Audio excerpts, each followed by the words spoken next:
Sir ముందుగా ఈ పెరావీల్ అనే ఐడియా ఎప్పుడొచ్చింది సార్ మీకు? First of all thanks for coming అండి. అంటే ఫస్ట్ నుంచి నాకు ఒక ఆలోచన ఏంటంటే, మనకు ఒక ఎమ్మెల్యేనే సర్వేనో లేకపోతే ఎంపీనో లేకపోతే సీఎం గారో అపోజిషన్ అతనో ఎవరెవరు మనం సర్వే చేయమని అడిగేవారు. మనం ఆయనకి చేస్తున్నప్పుడు తెలియకుండానే once okay, twice okay, thrice ఆయన గెలవాలనే దృక్పథం తెలియకుండా మన మైండ్ సెట్లో పడే అవకాశం ఎక్కువ ఉంటుంది. ఇప్పుడు ఎనీ సర్వే కంపెనీసు వాళ్ళు చేసే ప్రతి సర్వే ఎవరో ఒక రిక్వెస్ట్ వచ్చి చేసే ఉంటాయి, దాంతోపాటు వేరే కవర్ చేస్తుంటారు. బట్ అది కాకుండా న్యూట్రల్గా స్టెప్ బ్యాక్ అయ్యి, అరే నువ్వు మాకు సంబంధం లేదు, మేము ఈ డేటా ప్రొవైడ్ చేస్తున్నాం, మీకోసం ఓలా ఊబర్ రెడీగా లేదు, కార్ రెడీగా ఉంటుంది, మీరు బుక్ చేసుకుంటే మీకు వస్తుంది, లేదా ఇంకో రెడీగా ఉంటుంది. అలాగే మనకు స్విగ్గీ, జొమాటోలో ఫుడ్ అన్ని దగ్గర రెడీగా ఉంటుంది, మీరు బుక్ చేసుకుంటే మీకు వస్తుంది, నాకు బుక్ చేసుకుంటే నేను వస్తుంది. అంటే రెడీ టు అవైలబుల్ ఏదైనా కానీ మనకు మార్కెట్లో ఇంటికి రెడీగా ఉంటాయి, ఆన్లైన్లో కానీ సర్వీసెస్.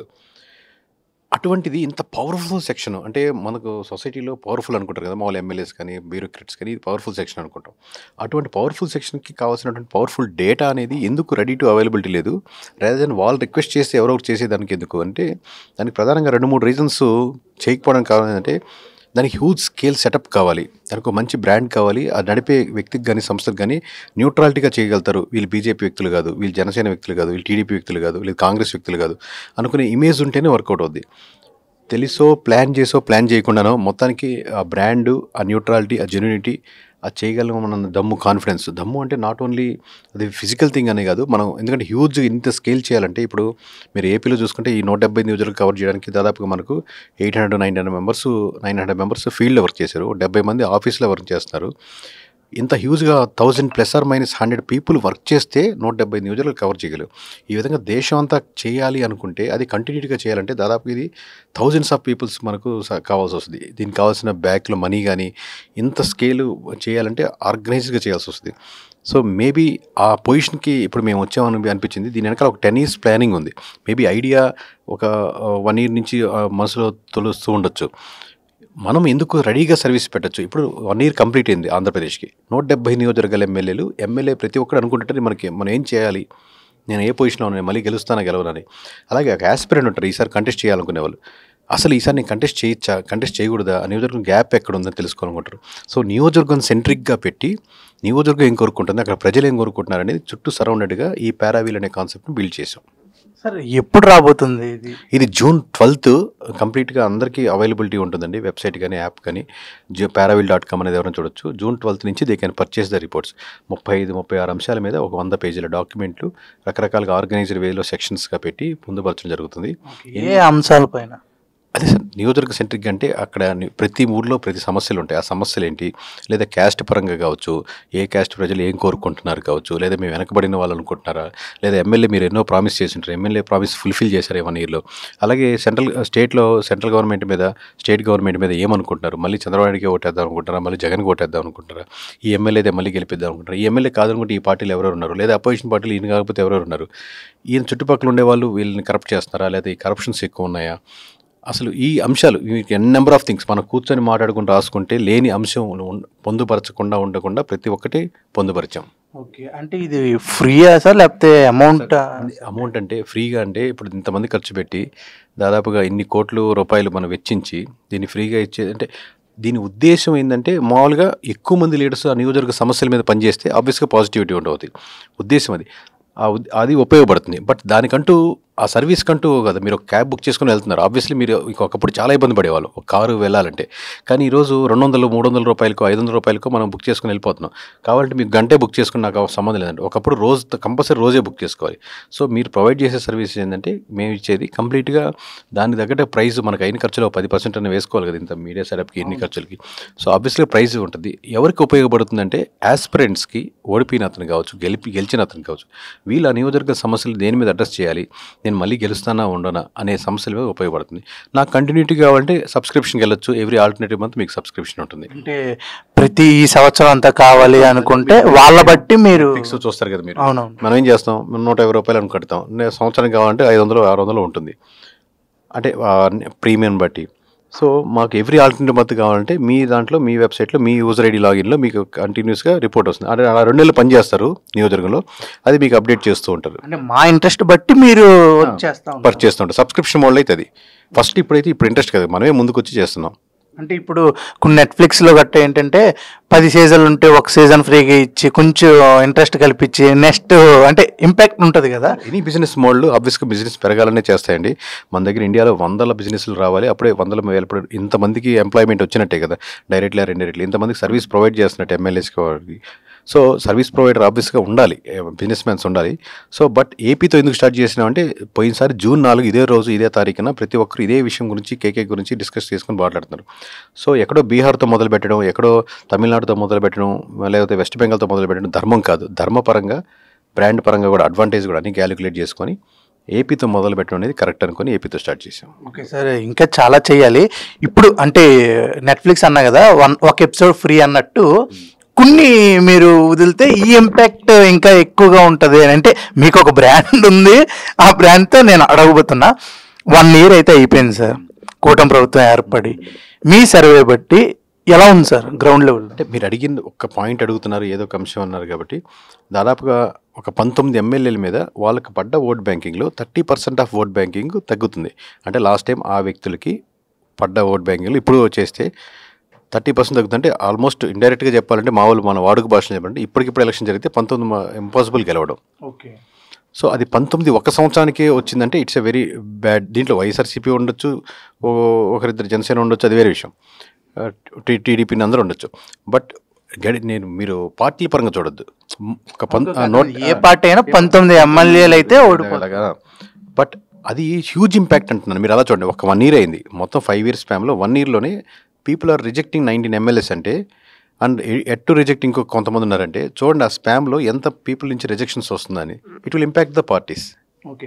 అంటే సార్ ఇప్పుడు మీరు వెళ్ళి సర్వే చేస్తారు అంటే ఎట్లా చేస్తారు సార్? అంటే ఎంతమంది అని అంటారా, లేకపోతే టైం బట్ట ఎలా సర్వే మీరు ఒక రిక్వైర్మెంట్ పెట్టుకుంటాం, మన క్వశ్చనరీ పెట్టుకొని ఆబ్వియస్గా ప్రతి నియోజకవర్గాల నుంచి ఇన్ని శాంపుల్స్ కావాలని పెట్టుకుంటాం. అలా కాకుండా మనకు ఫోకస్ గ్రూప్ డిస్కషన్స్ అని, టార్గెట్ గ్రూప్ డిస్కషన్స్ అని కొన్ని ఉంటాయి. అంటే ఫర్ సపోజ్ మీ ఊర్లో మీ విలేజ్కి మన వ్యక్తి వచ్చి ఆ మండలంలోనో ఆ ఊర్లోనో ఒక పెద్ద మనిషి ఉన్నారు, ఆయన ఎప్పటి నుంచో రాజకీయ ఒక పార్టీ తరపున న్యూట్రల్గా తిరుగుతున్నారు, ఆయనతో కూర్చుంటారు, అపోజిషన్ కూర్చుంటారు, మీతో ఒక భోజనం చేసో ఇంకా మీ కేకే అనే బ్రాండ్ నుంచి వస్తే కనీసం టీ అనేవాడు భోజనం దాకా వస్తారు. అవును. సో భోజనం చేసి 1 hour బట్టి ఆ ఎమ్మెల్యే పనితీరు ఉంది, ఈ నియోజకవర్గ సమస్యలు ఏంటండి, వాళ్ళకి గడిచిన 40 సంవత్సరాలుగా 20 సంవత్సరాలుగా ఈ కొత్తగా వచ్చిన సమస్యలను ఇప్పుడు తన శాంపుల్ లెక్క కన్సిడర్ చేయలేం. అతను 40 సంవత్సరాల ఎక్స్పీరియన్స్ని 40 నిమిషాల్లో షేర్ చేయాలని ట్రై చేస్తాడు, ఇంకా ఎక్కువతో సమానం. సో ఇది చేస్తాము, మీరు చెప్పినటువంటి ఇండివిజువల్ సర్వే శాంపుల్ అనేది కూడా చేస్తాం. ఓకే. ఇప్పుడు క్యాస్ట్ పరంగా కూడా చూసుకున్నా అంటే ఒక రెడ్డి మందిని ఒక 100 మంది అడిగాను, వాళ్ళందరూ ఒకలా చెప్తారు కొంత ఊర్లో ఉన్నట్టు, అలా ఏమన్నా? కరెక్ట్, ఇది బేసిక్ కదండి. ఆబ్వియస్గా మీరు ఒక విలేజ్ లేదంటే 2 క్యాస్ట్లు ఉన్నాయి అనుకోండి, ఒక క్యాస్ట్ వెళ్తే ఒక క్యాస్ట్ వైపే ఒక పార్టీ వైపే ఉంటుంది. సో మనం ప్లాన్ చేసుకునేది మాకు 100 మీటర్లు ఒక శాంపుల్ తీసుకుంటే, మీరు చెప్పిన ఫస్ట్ శాంపుల్ చెప్తున్నాను, ఫోకస్ గ్రూప్ డిస్కషన్ కాదు, ఒక శాంపుల్ తీసుకుంటే 100 మీటర్లు వెళ్తే కానీ ఇంకో శాంపుల్ ఓపెన్ అవుతుంది దానికి యాప్లో. సో ఒక దగ్గరే అనేది ఇంపాసిబుల్ కేసు. ఓకే. ఇప్పుడు ఏపీలో చూసుకున్నట్టయితే ఏ క్యాస్ట్ ఎక్కువగా ఉందంటారు? అంటే పర్సంటేజ్ ఇప్పుడు పర్సంటేజ్ అయితే ఎస్సీ పరంగా ఎక్కువ ఉంటుందండి. దాంట్లో ఎస్సీలు ఏంటంటే కన్వర్టెడ్ ఎస్సీస్ ఉండొచ్చు, నాన్ కన్వర్టెడ్ ఎస్సీ ఉండొచ్చు, రకరకాలు ఉంటుంది. ఇప్పుడు కాపు డామినెంట్గా ఉందనుకున్నాం అనుకోండి, 20 పైనుంచి ఉందనుకోండి, దాంట్లో మళ్ళీ తూర్పు కాపులు ఉన్నారు, బలిజాలు ఉన్నారు, సెట్టి బలిజాలు ఉన్నారు, అలా వేరే వేరే డివైడ్ ఉంది. సో ఈ అంతా గ్రూప్గా తీసుకొసుకుంటే పర్సంటేజ్ పరంగా అయితే ఎస్సీ కమ్యూనిటీ ఎక్కువ ఉంటుంది. లేదు ఇంపాక్ట్ ఎక్కువ చూపించగలుగుతారు, 10 మంది కన్విన్స్ చేయగలుగుతారంటే కాపు ఓట్ బ్యాంకింగ్ కమ్యూనిటీ ఎక్కువ ఉంటుంది. ఓకే. మీరు సర్వే చేసినట్లో టాప్ 5 నియోజకవర్గాలు అంటే ఏం చెప్తారు సార్? సార్ 175 చేసాము జూన్ 12. అంటే మీరు ఇచ్చే సర్వే అనేది ఒక రేటింగ్ ఉంటుంది, దానికి ఒక ఇంపాక్ట్ ఉంటుంది కాబట్టి. ఇప్పుడు దీంట్లో ఒకలా కాదండి, ప్రతి నియోజకవర్గానికి ప్రతి ఒక్క అంశం మీద రేటింగ్స్ ఇస్తున్నాం. అవైలబిలిటీ మీద ఎంత ఉన్నారు, ప్రజలు ఏమనుకుంటున్నారు, 10కి ఎన్ని మార్కులు వస్తాయి, లేదా 5కి ఎన్ని మార్కులు వస్తాయి, అలాగే ఇచ్చిన వాగ్దానాలు ఎంతవరకు ఇచ్చారు, మా నామకే వాస్తే ఇచ్చారా, ఈసారి మళ్ళీ ఓటేద్దాం అనుకుంటున్నారా లేదా, ఆయన అవైలబిలిటీ ఏ మండలాల్లో ఉంది, ఏ ఊర్లో ఉంది. ఇప్పుడు లాస్ట్ టైం వైఎస్ఆర్సీపీ పడ్డ ఓట్లు ఏ ఊర్లు మారుతున్నాయి, ఏ ఊర్లు మారట్లేదు, ఇలా ప్రతి అంశం ఓటింగ్ పరంగా, కులాల పరంగా, పార్టీల పరంగా కూడా ఉంటుంది. మెయిన్ ఎందుకంటే వీళ్ళంతా నియోజకవర్గంలో ఉన్నారు కాబట్టి నియోజకవర్గం ఉద్దేశంలో చేస్తున్నాం, కానీ దీంట్లో భాగంగా కానీ అతని సెంట్రిక్గా చేసి కాదు, వీళ్ళంతా ఆ నియోజకవర్గం సెంట్రిక్లో భాగం. అదే టాప్ 5 పేర్లు చెప్తా. జూన్ 12 మనం క్లిస్టల్ క్లియర్గా దానికి ముందు ఒక ప్రివ్యూ వదిలినట్టు అంటే దీన్ని బట్టే చాలా మంది వెళ్తారు. ఎందుకంటే 175 నియోజకవర్గాల్లో మీరు ఆస్పిరెంట్ కావచ్చు, గెలిచిన వాళ్ళు కావచ్చు, ఓడిపిల్లు కావచ్చు, ప్రతి ఒక్కటి పొందవచ్చు. ఇప్పుడు ఏ ఒక్కటి 2 చెప్పినా కానీ ఇబ్బంది అవుతుంది. ఇప్పుడు నేను 19 అన్నాను, 19 పేర్లు చెప్పండి అంటే అది నేను అడగకూడదు అంటే టాప్ 5 అని అడిగా. 175 అలా టాప్ 1 ఒక్కటేనే. అలా ఓవరాల్గా అలా చెప్పలేను సార్ ఒక్కొక్క నియోజకవర్గం బట్టి. ఓకే సార్, అది అలా పక్కన పెడదాము. అంటే మీరు చెప్పారు ఇప్పుడు ఎన్టీఆర్ గారి గురించి ఒక చిన్న ఇందా చెప్పారు, ఎన్టీఆర్ గారు సీఎం అయితే అన్నట్టు మాట్లాడారు. దాని గురించి అసలు ఏమని అడిగారు క్వశ్చన్స్, అక్కడ ఏమని వచ్చింది, ఎంత పర్సంటేజ్? 5-6 అంశాలు మీరు అడిగితే చెప్పారు. దాంట్లో ఒక అంశం ఎక్కువ మంది అడుగుతున్నారు. కూటమిని ఎవరు లీడ్ చేయాలనుకుంటున్నారు అన్న ప్రశ్నకి 7.67%, 7 చిల్లర. కూటమి లీడ్ చేస్తే జూనియర్ ఎన్టీఆర్ గారు లీడ్ చేయాలన్న వాళ్ళు 7-8% ఉన్నారు అని ఆపరేషన్ అంటే. పైన చంద్రబాబు నాయుడు గారు ఉంటారు, జగన్మోహన్ రెడ్డి గారు, పవన్ కళ్యాణ్ గారు ఉంటారు, పురంధేశ్వరి గారు ఉంటారు, నారా లోకేష్ గారు ఉంటారు సెకండ్ పొజిషన్లో, వీళ్ళందరూ ఉన్నారు. బట్ కూటమి లీడ్ చేయాలనే పొజిషన్ కూటమి వాళ్ళు లాస్ట్ టైం కూటమి ఓట్లేసిన వాళ్ళు అడిగితే, అలాగే వైఎస్ఆర్సీపీని అడిగితే అరౌండ్ 22% వచ్చింది అది. ఓకే, ఇప్పుడు ఆల్కహాల్ గురించి కూడా చెప్పారు కదా, అది ఆల్కహాల్ అంటే స్కీమ్, లిక్కర్ పాలసీ స్కీమ్ని అరౌండ్ మోర్ దెన్ 60% యాక్సెప్ట్ చేశారు. మీకు ఎగ్జాక్ట్ నెంబర్స్ ఇందా మీడియా చెప్పినట్టు. But when it comes to reality మళ్ళీ అప్లై చేశాక అంటే నేను పోయిన వైఎస్ఆర్సీపీ కంటే లిక్కర్ పాలసీ ఇది మార్చాలి అన్న వాళ్ళు ఎక్కువ మంది ఉన్నారు. బట్ వచ్చాక మటుకు దాన్ని వ్యతిరేకించే వాళ్ళు అంటే లిక్కర్ షాప్స్ మీరు నడిపే వాళ్ళు, మీరు ర్యాండమ్గా మీకు ఎవరికైనా తెలిసి ఉంటే ఫోన్ చేయండి. ఏపీలో లిక్కర్ షాప్స్ వాళ్ళు నడిపే వాళ్ళు పూర్తిగా అసంతృప్తిగా ఉన్నారు. ఎవరైతే వచ్చారో వాళ్ళైతే నడుపుతున్నారో, సిండికేట్గా చేసుకున్నారో, గ్రూప్గా ఉన్నారు. అట్ ది సేమ్ టైం ప్రజలు ఎవరైతే లిక్కర్ షాప్ నుంచి ఎదురుగా వెళ్తున్నారో, ఇంతకుముందు 1 ఉంది ఇప్పుడు 2 ఉన్నాయి, ప్లస్ ఇంకోటి బెల్ట్ షాప్స్ పెరిగాయి అని చెప్పి వాళ్ళు అసంతృప్తిగా ఉన్నారు. ఓకే సార్, అలాగే అంటే మీరు ఇందాక అన్నారు అంటే కూటమి ప్రభుత్వం గెలవడానికి కారణం ఏంటి అంటే ఏం చెప్తారు? కూటమి అంటారు. ఓకే, ఇప్పుడు జగన్ గారు 2.2 అంటున్నారు, అది మీరు ఆ సర్వే చేసి ఉంటారు కదా, అక్కడ మీకు వచ్చిన ఆన్సర్ ఏంటి సార్? వాళ్ళు నేమింగ్ 2.0, 3.0 ఏదైనా పెట్టుకోవచ్చు. ఇప్పుడు మీకు ఇందాక కొన్ని అన్ని అంశాలు ఇప్పుడు చెప్పలేం కానీ ఇందాక అంశం చెప్పాను.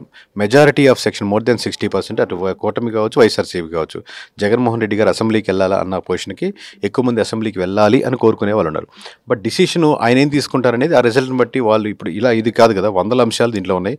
క్రోడీకరించుకొని ఇప్పుడు జగన్ అడిగితే జగన్ గారికి ఇస్తాం, చంద్రబాబు అడిగితే చంద్రబాబుకి ఇస్తాం, మనోహర్ గారు కానీ లేకపోతే పవన్ కళ్యాణ్ గారు అడిగితే ఇస్తాం. డేటా అనేది ready to available for any one. ఇప్పుడు ఇదే డేటా మీరు ఒకళ్ళు ఇలా ఇక్కడ ఇది తక్కువగా ఉంది, ఇక్కడ ఇది చూసుకుంటే బాగుంటుంది అనేసి మీరు చెప్పేశారు. ఎందుకంటే ఏ పార్టీకి అతీతంగా లేకుండా ఓన్లీ 1 మ్యాన్ లాగా. ఒకవేళ వాళ్ళు కూడా కొనుక్కుని చూసి ఇది ఇక్కడ ఎందుకు ఇది మార్చండి ఇది లేదు అని వాళ్ళు ఏమన్నా మీకు కలిసి కానీ అప్రోచ్ ఏమన్నా చేస్తే మార్పులు ఏమైనా ఉంటాయా? అక్షరం మారదు అంటే దీంట్లో నిజంగా వాళ్ళు ఒక తప్పు పేరు పడింది, లేకపోతే ఈ ఊరు ఇక్కడ కాదు పక్క మండలం కూడా అది టెక్నికల్ ఎర్రర్స్ కావచ్చు, కరెక్ట్ చేసుకోవాలి. అయ్యో సారీ సార్ మళ్ళీ కరెక్ట్ చేసుకుని గెట్ బ్యాక్ అవుతాను సరే, ఇది మార్చండి నాకు నెగిటివిటీ అవుతుందంటే అక్షరం పళ్ళు మారదు. ఓకే, అందుకనే అది మారదు. ఓకే, ఇప్పుడు అంటే కొంతమంది మైనస్లు తెలిసిపోతుంటాయి. ఇప్పుడు ఆపోజిట్ వాళ్ళు మీరు అంటే ఇప్పుడు చాలా మంది ఏం చేస్తారంటే వాళ్ళ తప్పుల గురించి కొంతే మాకు తెలుస్తాయి. మీరేంటి వెళ్ళి ఇంటింటికి వెళ్ళి అడుగుతున్నారు. అప్పుడు ఆ తప్పుల్నే ఆపోజిట్గా అసెంబ్లీలో కావచ్చు ఎక్కడైనా ఆపోజిట్గా క్వశ్చన్ చేసే ఉంటాయి, గొడవలు కూడా జరిగే అవకాశాలు కూడా ఉంటాయి. అప్పుడు మీరు ఎంతవరకు మనం ఇక్కడ నేను మాట్లాడలేదు. ఎందుకంటే ఇందాక చెప్పినట్టు పారావిల్ అనే కాన్సెప్ట్ డేటా మాట్లాడుతుంది. డేటా ఏమొస్తుందో చెప్తున్నాం. ఇప్పుడు మీకు ఆల్రెడీ 10 సంవత్సరాలు సబ్జెక్ట్ చేసే వాళ్ళు తెలుసు. వైఎస్ఆర్సీపీ తరపు నుంచో, టీడీపీ తరపు నుంచో, జనసేన తరపు నుంచో కాకుండా ప్రజల తరపు నుంచి ప్రజలు ఏమనుకుంటారన్న మాటలు ముందుకు తీసుకొస్తున్నాం. దాన్ని మార్చమంటే అది ఇంపాసిబుల్ కేసు. ఓకే, ఇప్పుడు 100% ఉన్న డేటాని అంటే ఒక పర్సంటేజ్ ఉంటుంది కదా, ఇంతవరకు దీన్ని నమ్మొచ్చు అనేది. ఇప్పుడు మనం ఒక మాట చెప్తాము, 10 మంది దగ్గర తీసుకుంటాం, వాళ్ళు రేపు అదే దాంట్లో ఉండరు, మారిపోతూ ఉంటారు. అందుకే కంటిన్యూషన్. ఇప్పుడు ఈ రోజుకి ఇది 100%, రేపు పొద్దున్న నెక్స్ట్ 2 మంత్స్కి కాబట్టి అది వెంటనే సబ్స్క్రిప్షన్ వెళ్తే మళ్ళీ నెక్స్ట్ అప్డేట్ అవుతూ ఉంటుంది. ప్రీవియస్ ఓట్ బ్యాంకింగ్ డేటా ఉన్న కాలం ఉంది, అది మారదు. లాస్ట్ టైం ఎంత పడ్డాయి, లాస్ట్ ముందు ఎంత పడ్డాయి ఇప్పుడు ఎలా ఉండేది, కాపులు ఎంత ఉన్నారు, రెడ్లు ఎంత, ఈ క్యాస్ట్ ఈక్వేషన్స్ ఉన్నాయి, అది మారదు. బట్ మీరు ఇక్కడ కాలువలు దారుణంగా ఉన్నాయి, ఇక్కడ అడ్డంకి ఉంటే బాగుంటుంది అనుకుంటున్నారు కూడా, అడ్డంకి కట్టారు, అడ్డుకట్ట కట్టే తర్వాత మళ్ళీ అదే ప్రాబ్లం రిపీట్ అవ్వదు కదా. సో ఆ ప్రాబ్లమ్ సాల్వ్ అవుద్ది. మీరు దాని మీద సాటిస్ఫాక్టరీగా ఉన్న వాళ్ళు ఎంతమంది ఉంటే అంతమంది సాటిస్ఫాక్టరీ. మీరు అవైలబిలిటీ లేరన్నారు, అవైలబిలిటీ ఉన్నారు. అవైలబిలిటీ ఉంటే ఆ ప్రాబ్లమ్ సాల్వ్ అవుతుంది. ఎంత అవైలబిలిటీ ఉన్నారు, ఏ ఊర్లో అవైలబిలిటీ ఉన్నారు, అది డేటా చెప్పుద్ది. అంటే 100లో 99 మంది సరిదిద్దుకోవాలి అనుకుంటారు. ఆ ఒక్కళ్ళు ఏం చేస్తారంటే మిమ్మల్ని సరిదిద్దామని చూస్తారు. అందుకని అడుగుతున్నా. ఇప్పుడు నేను మన ప్రజలకి ఏం కావాలి సెంట్రిక్గా పెడుతున్నాం. ఇప్పుడు ఈ దమ్కీలు లేకపోతే ఇంకోటి నేను చాలా చూస్తుంటాం కదా. సో దీంట్లో ఏం అక్షరం పొల్లు మారదు. అందుకే ఇది ఎలా కనిపిస్తుంది అంటే, ఈ యాప్ నాకు ప్రత్యేకంగా మేము పబ్లిక్కి వెళ్ళి పబ్లిక్ టోకన్ తీసుకుంటాం, ఎలా ఉంది ఏపీలో రాజకీయం ఎలా ఉంది అని చెప్పి. మేము చేయాల్సిన పని మీరు ఈజీగా చేస్తున్నారని నాకు అర్థం. కన్సాలిడేట్గా ఇప్పుడు ఆబ్వియస్గా ఇదే డేటా ఒక్కొక్కరు మీరు మాట్లాడుకుంటారు, ఆ ఊర్లో మీకు తెలుస్తుంటుంది ఇష్యూస్ అందరూ తెలుసు. ఈ నియోజకవర్గం అనుకునే మాటలు లేదా విలేజ్లో అనుకునే సమస్యలు మొత్తం పనితీరుని, అవైలబిలిటీని, టాప్ వ్యూని అన్ని కలిపి కన్సాలిడేట్గా అది ప్రజెంట్ చేయడం జరుగుతుంది. ఓకే, ఇప్పుడు అంటే మీకు గవర్నమెంట్స్ తెలంగాణ కానీ ఏపీ కానీ ఎవరైనా వచ్చి కొంచెం మాకు సపోర్ట్ చేయండి అని ఎప్పుడైనా గవర్నమెంట్ తరపు నుంచి వాళ్ళు వచ్చి మాకు సపోర్ట్ చేయండి అంటే ఏమైనా చేస్తారా? యునానిమస్ అన్నారు కదా. సపోర్ట్కి చిన్న టెక్నికల్ నాలెడ్జ్ ఉందండి. మీరు అడిగినా చేస్తాం, వేరే అడిగినా చేస్తాం. సపోర్ట్ అంటే మాకు తగ్గట్టుగా చేసి ప్రజలకు ఇవ్వండి, మేము పాజిటివ్ ఇవ్వండి అంటే అలాంటి చేయవు. మీరు అడిగారు అనుకోండి, టైలర్ కట్ మీరు షర్ట్ వేసుకున్నారు, నాకు కొంచెం లూజ్ కావాలి, టైట్ కావాలి, ఇలా కావాలంటే అంటే ఫర్ ఎగ్జాంపుల్ తగ్గ మైనస్ ప్లస్ చెప్పమంటే చెప్తారు. నాకు ఉన్న క్యాండిడేట్లు 175 క్యాండిడేట్లు ఎవరినెవరిని ఇప్పుడు నేను కాన్సల్ట్ చేయాలి, మార్చాలి, లేకపోతే రేపొద్దున ఎవరిని నేను మలుచుకోవాలి వయసు, అది వాళ్ళు అడిగితే వాళ్ళకి వస్తుంది కదా. అది ఎమ్మెల్యేలకి అయితే ఇండివిజువల్, పార్టీల తరపున అడిగినది వాళ్ళకి కావాల్సింది వాళ్ళకే ఇవ్వమంటారు, యాప్లో పెట్టమని ఇష్టపడరు కదా. అట్లాగే ఇప్పుడు ఒకే నియోజకవర్గం, మీరు గెలిచిన ఎమ్మెల్యే, నేను ఓడిపోయిన ఎమ్మెల్యే. ఇప్పుడు మీరు సబ్స్క్రిప్షన్ తీసుకున్నా అదే డేటా ఉంటుంది, నేను తీసుకున్నా అదే డేటా ఉంటుంది. మీరు క్వశ్చన్స్ మార్చినంతసేపు మీరు రిక్వైర్మెంట్ సబ్స్క్రిప్షన్ తీసుకున్నప్పుడు మీరు నెట్ఫ్లిక్స్ తీసుకుని నాకు ఇలాంటి సినిమాలు కావాలి, ఈ కట్లో కావాలి, నాకు ఓన్లీ ఈ మూవీసే కావాలనుకున్నప్పుడు మీకు అవి మూవీసే వస్తాయి. సో అట్లాగే ఇది కూడా ఏంటంటే నెట్ఫ్లిక్స్లో ఆప్షన్ లేదు ఫర్ అలాగా. మీరు జనరల్ సబ్స్క్రిప్షన్ తీసుకున్నారు అనుకోండి, అందరికీ అదే ఉంటుంది. బట్ మీరు క్వశ్చన్స్ ఇంక్లూడ్ చేసుకున్నారు, నాకు ఇది కావాలి, నాకు ఈ 2 మండలాలు పట్టండి, నాకు బాగా తెలుసు, ఈ 2 మండలాలు వీకే, నాకు వీటి మీదే ఎక్కువ కాన్సన్ట్రేట్ చేయండి, ఈ విలేజ్ల మీదే కాన్సన్ట్రేట్ చేయండి, నేను ఇక్కడ పనులు చేస్తున్నాను, నాకు ఏమి రిఫ్లెక్ట్ అవుతుంది, ఏమి అనుకుంటున్నారు, ఇది కావాలి డేటా. మా క్వశ్చన్స్ బట్టి మీ సర్వే ఫాస్ట్గా ఉంటుంది. జనరల్ సబ్స్క్రిప్షన్ తీసుకుంటే అందరికి వచ్చే డేటా ఉంటుంది, అందరికి ఉన్నట్టే. అది 360 degrees కవరేజ్ చూస్తాం. మోర్ డీటెయిల్స్ కావాలి అనుకున్నప్పుడు you can ask any number of questions. ఎందుకంటే అందరూ వేసుకునేది షర్ట్సే, బట్ దాంట్లో ఇన్ డీటెయిల్స్గా చిన్న చిన్న బటన్స్ కాడి నుంచి కాలర్ వరకు చిన్న చిన్న మార్పుతుంటాయి. సో మీకు కావాలనుకుంటే దాని తగ్గట్టు మేము మార్చి మీకు చేసిస్తాం. ఓకే సార్, మీరంటే ఎలాగా ఒకటి ఈ సర్వే చేయడానికి మీరు ఎంచుకున్న స్టాఫ్ అని ఉంటారు కదా, వాళ్ళు అంటే అన్నీ తెలిసిన వాళ్ళ లేకపోతే ఎలాంటి వాళ్ళు పెట్టారు? మిమ్మల్ని మీ సంస్థ మీరు ఇక్కడ మైక్ ఇచ్చి ఇంతలా మాట్లాడాలంటే వీళ్ళు మాట్లాడగలుగుతారు, ఏదైనా ధైర్యంగా కేకేని భయపెట్టే విధంగా అడుగలుగుతాడు, కేకేని ఇబ్బంది పెడతాడు అని చెప్పి అన్ని ఇంటర్వ్యూ చేసి మాట్లాడి అనుకొని పెడతారు కదా. సో నేను పెట్టేటప్పుడు ఇతనికి ఏమీ సర్వే చేయలేడు, ఇతను చేస్ట్ మనం చెప్పినట్టు చేస్తాడని వాళ్ళు ఎందుకు పెడతాం? ఆబ్వియస్గా నేను ఆలోచించేది అర్థమైంది నాకు, వాళ్ళైనా ఎనీ సంస్థ చేస్తారు. బట్ మనకు ఉన్న అడ్వాంటేజ్ ఏంటంటే ఈ పార్టీకి అనుగుణంగా చేస్తాడు అన్నది కాకుండా న్యూట్రల్గా చేయగలుగుతాడు, ఇతను నాకంటే తెలియగలవాడు, ఎక్కువ చదువుకున్నాడు, ఐఐటీస్ వచ్చారు, ఇప్పుడు మీరు చెప్పి పరిచయం చేసిన కదా అందరినీ. సో అందరూ ఇంత ఇంటెలెక్చువల్స్ని పెట్టుకోవడం కారణం ఏంటంటే అది నేషనల్ వైడ్గా బిల్డ్ చేస్తుంది, ఆంధ్రప్రదేశ్ కోసం కాదు. మేము పండును కొట్టాలనుకునేది రాయిని పట్టుకుంటున్నాం కానీ రాయి టార్గెట్ కాదు, పండు టార్గెట్ అంటే ఇండియా టార్గెట్. ఓకే, అదే అర్థమైపోతుంది, అందుకని అడిగా. అంతమంది ఉన్నారు, మీరు అన్నారు ఇందాక స్టేజ్ మీద, నేనే అనుకున్నా నాకన్నా ఇక్కడ తోపులు ఉన్నారు అని చెప్పారు కదా, వాళ్ళ గురించి. అంటే ఇప్పుడు ఆడియన్స్ ఎలా అంటే నెగిటివ్ ప్రశ్నలు ఎక్కువ ఉంటాయి, అందుకని ఆ నెగిటివ్ నుంచి మీ positive answers. Thank you very much sir. ఒక్కటి